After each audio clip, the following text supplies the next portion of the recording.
It's The Log. I'm Charles Purcell.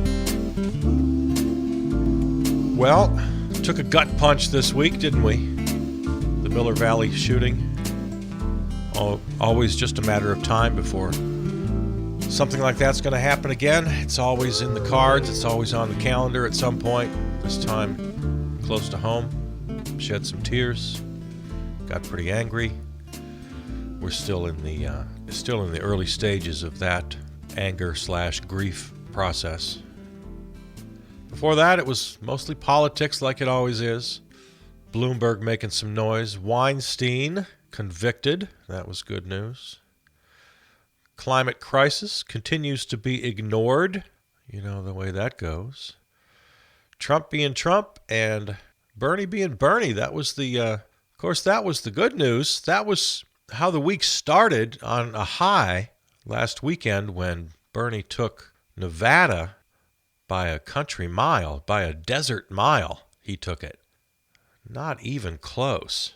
And all the doubts about him having a wider base, a wider coalition, he put all that to rest. He won every single demographic they measure. Men, women, young, old, black, white, Asian, everybody.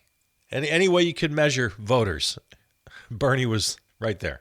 He even tied Biden for moderates.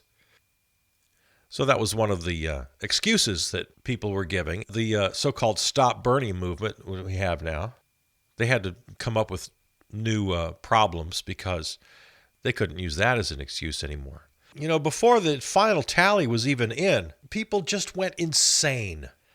James Carville, Chris Matthews, okay, boomers, that's no thanks. We don't need your analysis. Corporate media, the DNC, lost their minds. People just losing it.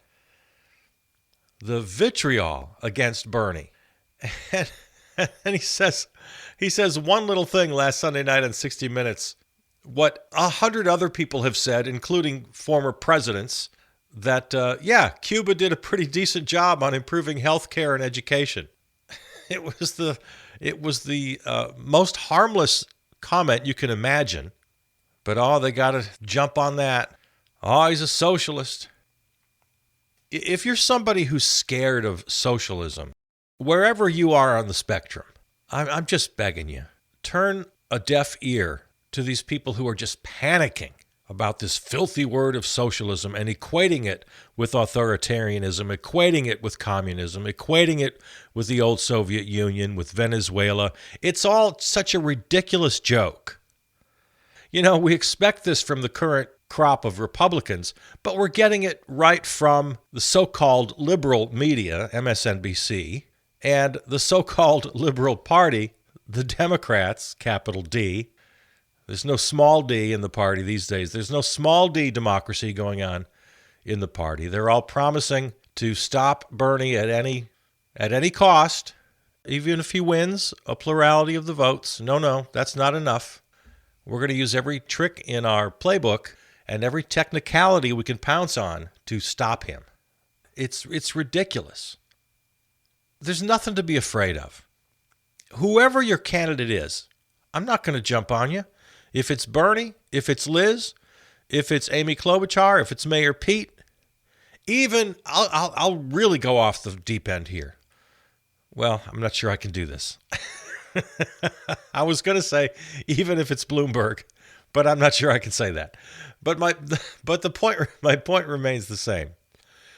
I'm not going to jump on you. I'm not going to be a never Amy or a never Pete or a never Joe. If that's the way it sorts out, then that's the way it sorts out. And certain people will be disappointed, but you just, you get on board. But that has to be true for everybody. And we're coming up here. This is it. I mean, here we are. South Carolina and Super Tuesday. And by the time I talk with you next week, we're going to have a pretty clear idea, especially if Bernie does well. If Bernie doesn't do so well, if he falls a little bit, if all these hit pieces prove to be effective, and if Elizabeth Warren continues to make the small climb she's now starting to make, if Joe picks up a lot of life here with the big Clyburn endorsement in South Carolina, and if he takes that with a nice margin and winds up doing well in Super Tuesday, if Bloomberg and his investment pays off and he winds up in the mix, by the time we talk next week, we could be anywhere. But one of the places we could be, okay? One of the places we could be is Bernie in a lock. He could just lock this thing up. Now, let's define lock. Because the Never Bernies insist that he must have a majority of delegates or they will not fall in line. If he only has a plurality but not a majority, they're going to take it all the way to the convention. Elizabeth Warren has said so. I don't know if Joe has said so out loud, but we can assume. And Amy and Pete probably should be out already, but they're still clinging to some hope. But here's the deal. If it is Bernie, if he has a wide lead, if he just kills it on Super Tuesday and takes Texas and takes California and takes Massachusetts is in, right? Yeah. There's some big, big prizes. And if he really comes out big after Super Tuesday, you got to do everything in your power to just get your mind settled about this. There's nothing dangerous about Bernie. There's nothing radical about Bernie. He's to the left of the other candidates in the field. He represents a very kind of basic correction for the Democratic Party back to what they used to stand for: labor, economic justice, environmental justice. Hell, Dwight Eisenhower was more liberal than the Democratic field. Dwight Eisenhower was way more liberal than Mayor Pete, than Amy Klobuchar, than Mike Bloomberg. Richard Nixon, for God's sakes. Environmental laws passed during the Nixon administration. Some of his proposals on income equality, the so-called negative income tax, the ideas being batted around about health care. Nixon was more liberal than most of today's Democrats. So come on. Bernie's not a radical. He's just calling for a long overdue correction. That's all it is. So whoever you support, at this point of the campaign, I'm okay if you're sticking with your candidate. If you think so-and-so has the better policies and has the better temperament, okay, I'm not going to fight you. But the infighting has to stop. It just has to stop. It's doing no one any good. Last week's debate, Joe was about to pop a vein just shouting at Tom Steyer, so he could pick up a couple of hundred votes that Tom Steyer has taken from him with all of his paid advertising. I mean, it was ridiculous. Amy and Pete still at each other's throats. The only thing I liked was Elizabeth Warren just ripping into Michael Bloomberg. I took a lot of pleasure in that. I saw Michael Bloomberg interviewed on PBS NewsHour. Was that, Thursday night. And, oh, man, this guy, this is a bad person. And the reason I'm laughing, I'm no expert, but if you can read body language and facial expressions, Judy Woodruff just despises Michael Bloomberg. She was just absolutely disgusted with him. And it was not in her voice. It was not in her questions. She played it straight like the PBS objective reporter interviewer. She was just straight as an arrow. But she couldn't hide her disdain. The look in her eyes as he was going on and on. You should check it out. Check out Thursday's PBS NewsHour. Judy Woodruff and Mike Bloomberg. Oh, it's all so much. And, Trump continues to be Trump. And now he's hired his body man. You heard this story, right? every president has a body man. And it's usually a young, strong guy, like kind of a little bit mafioso. And he carries the coat bag, and he's just there, to grab some coffee or to, a body man, just kind of be with you. It doesn't take any great education. So Trump hired his old body man, who's not even out of college yet. He's a senior in college. He hired him for this special assignment in the White House to be a White House personnel chief. He's going around to every department, calling meetings, and rooting out anyone in the administration who might be the slightest bit critical of Agent Orange. In other words, rooting out anyone who's not 100% loyal or perceived to be. So he's got that going on. And Ginny Thomas, no less than Ginny Thomas. You know who she is, right? She's the wife of pubic hair on the coke, Clarence Thomas of the Supreme Court. Saw another headline this week that she is leading a right-wing effort to purge officials, quote-unquote, disloyal to Trump. So they got this whole thing working. Another name I can't recall. It's names. Who cares? We learn them and then we forget them. The guy who ran Agent Orange's social media campaign in 2016 had never left. He's just been working the whole time, and he's full in now for 2020. And they really are very good at what they're doing. And I haven't seen this yet. I've made a note. Let me see if I can look this up for you. I've only seen the headline. I haven't watched the segment yet. There was not an accompanying print article, which I hate. Here it is. One of the largest disinformation campaigns ever conducted. I'm reading from Amanpour and Company. Christiane Amanpour. That's her program on PBS weekdays. When McKay Coppins, a journalist for The Atlantic, created a Facebook page so he could follow pro-Trump social media accounts and communicate with online Trump supporters, he uncovered something remarkable: a campaign-coordinated effort to undermine journalists and the mainstream press on a mass scale. Coppins told Hari Srinivasa about his findings. So there's the intro, and I have not watched this yet, but I'm going to watch this. So basically, every politician spins. Of course. We've always known that. But this is intentional, by design, disinformation on a large scale. So that's going on. Lord mercy.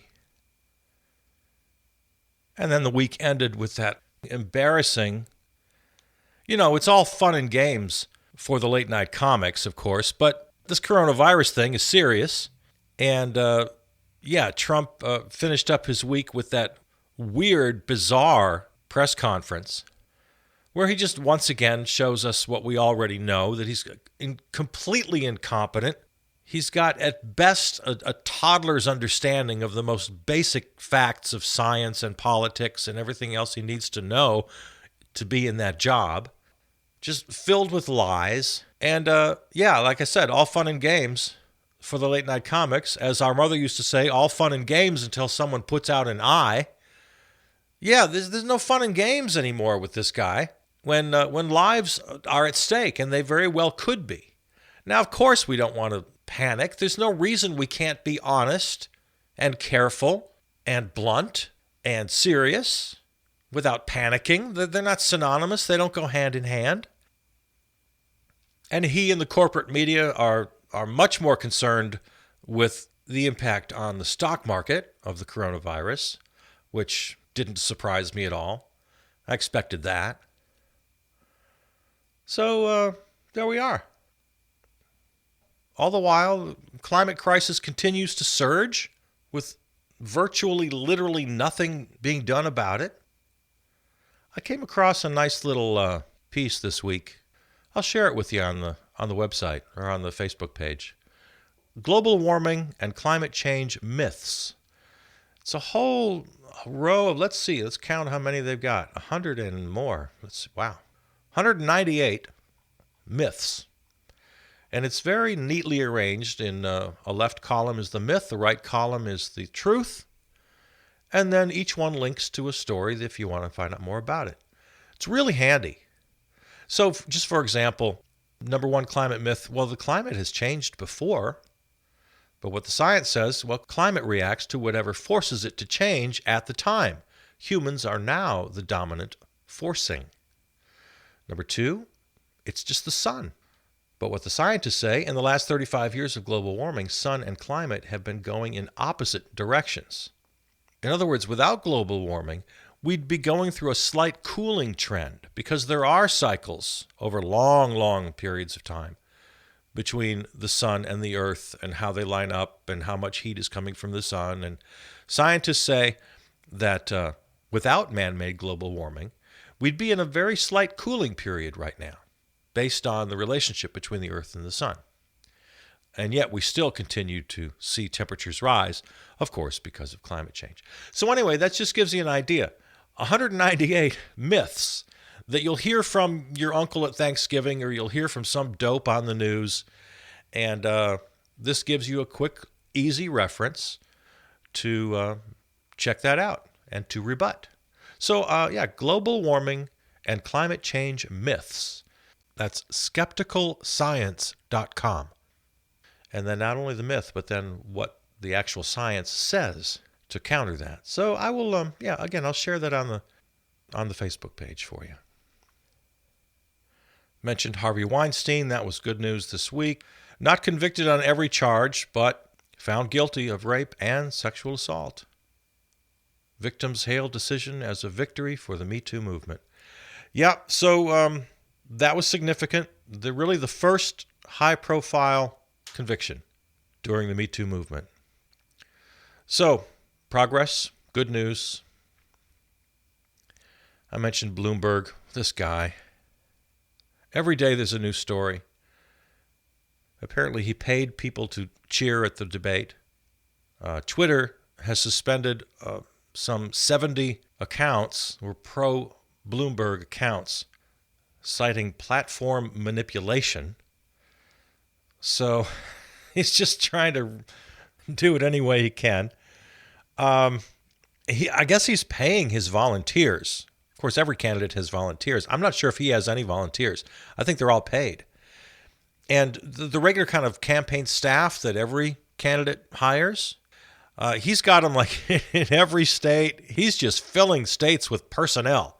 He's got offices and people, and he's paying top dollar for campaign staff in every state and for paid volunteers.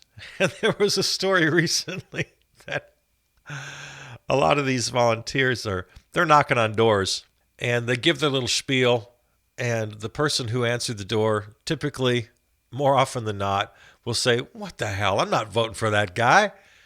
And the volunteers are just kind of sighing and saying, "Yeah, I know you're not. I'm just doing my job. They pay me to do this." So, yeah, go ahead. Vote for Bernie. So, there's that.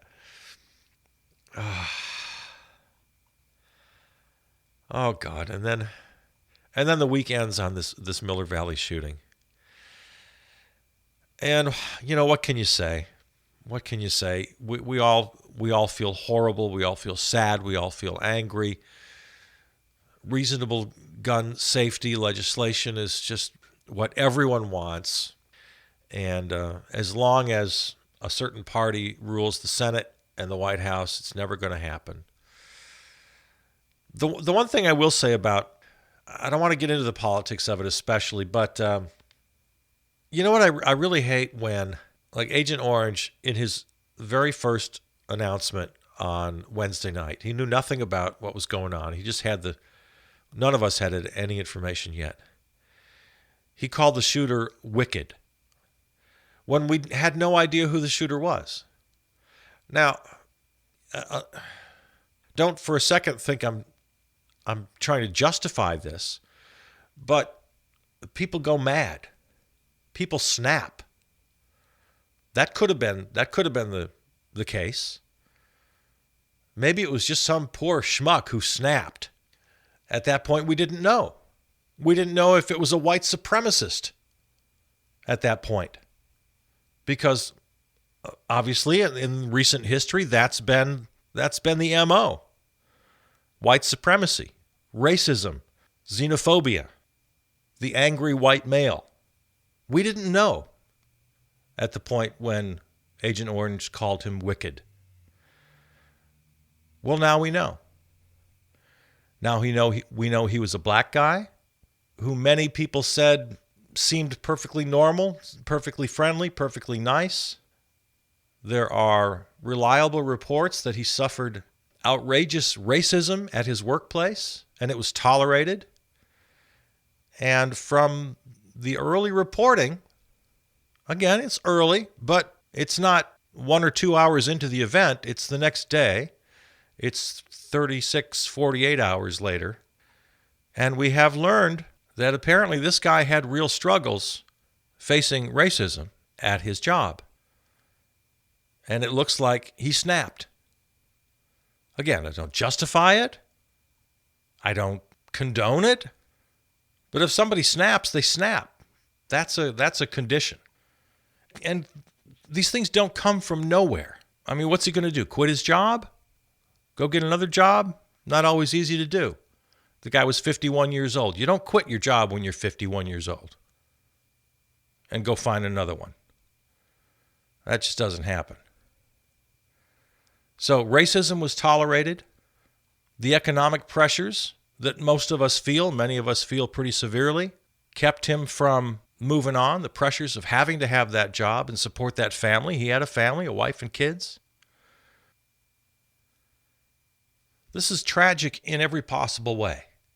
It's tragic for the victims who were shot. It's tragic for the shooter. It's tragic for the shooter's family. It's tragic for all the victims' families. It's tragic for everybody. It's tragic for the city. It's tragic for the nation. But these things don't happen in a vacuum. I mean, try to imagine a world with a little less racism. Can we be so bold? Can we be radical? And I'm not talking about let's just be nice to each other. No, I'm talking about institutional racism. I'm talking about racism that's tolerated. I'm talking about systemic racism. And that takes leadership and that takes policy. Imagine if we lived in a world that was just a little bit tougher to get a gun. Again, policy, leadership. Imagine we lived in a world where economic pressures weren't so high. If the safety net was a little bit more secure. If someone faced daily horrendous racism at their job, they could either A, get some cooperation from their employer, or B, leave the job because they're not chained to the job by economic circumstances. If we just had a little better system, stronger unions, a better safety net. Nothing happens in a vacuum. Leadership, policy, they matter. So as we're in this election season, don't take this lightly. Think about these things when you are evaluating the various candidates, local, state, federal. As gun violence continues, billionaires like Michael Bloomberg continue to just up the whole system. Pigs like Weinstein get away with what they get away with. Not this time, thankfully. Maybe this will be a move in the right direction. The climate crisis just roars unabated. Trump marching us, goose-stepping us to authoritarianism and fascism right in front of our eyes, blatantly, happily, openly. And then the Never Bernie contingent, corporate media, DNC, and regular voters who are just scared shitless because they've been convinced, they've been hoodwinked, they've been bamboozled, they've been hypnotized to think that basic social justice is radical. Nothing happens in a vacuum, you guys. Just this week, UN Secretary General Antonio Guterres laid out a sobering view of the current state of the world. I'm reading from an NPR report, saying that, quote, a wind of madness is sweeping the globe, unquote, as instability erupts into unpredictable and violent conflicts. And he goes on to talk about economic injustice, violence in all of its forms, the rise of authoritarianism, the demise of democracies, the passive response, the non-response to climate crisis. This is the UN Secretary General. Wind of madness is sweeping the earth. And we can do something about it. We can do something about it.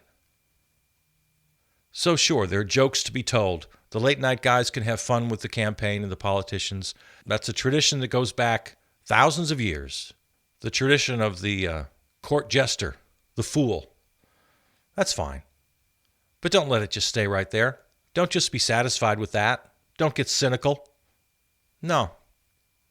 If we want change, we got to make it. So let's do something about it.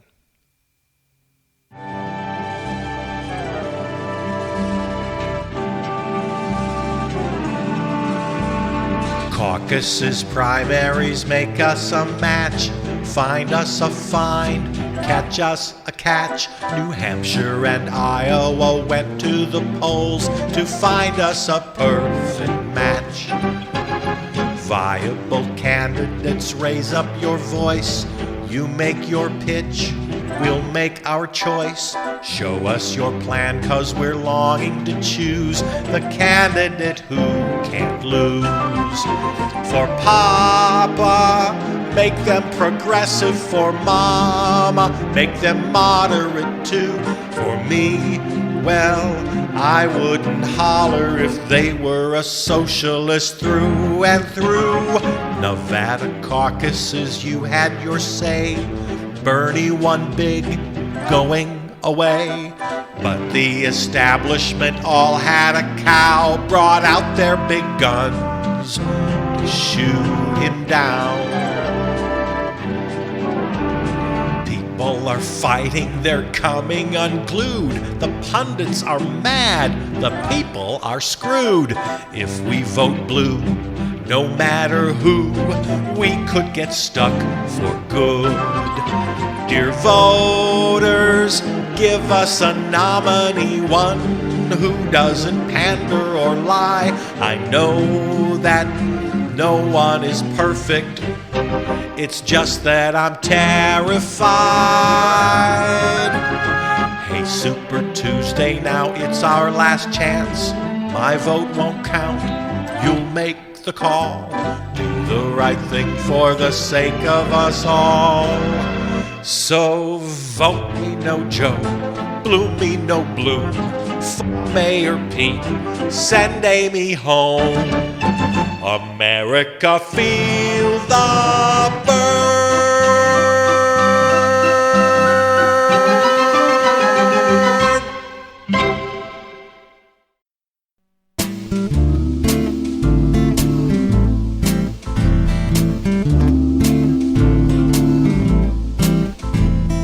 This episode of The Log is available right now wherever you find your podcasts, including Apple Podcasts, iHeart, YouTube, and the podcast Source.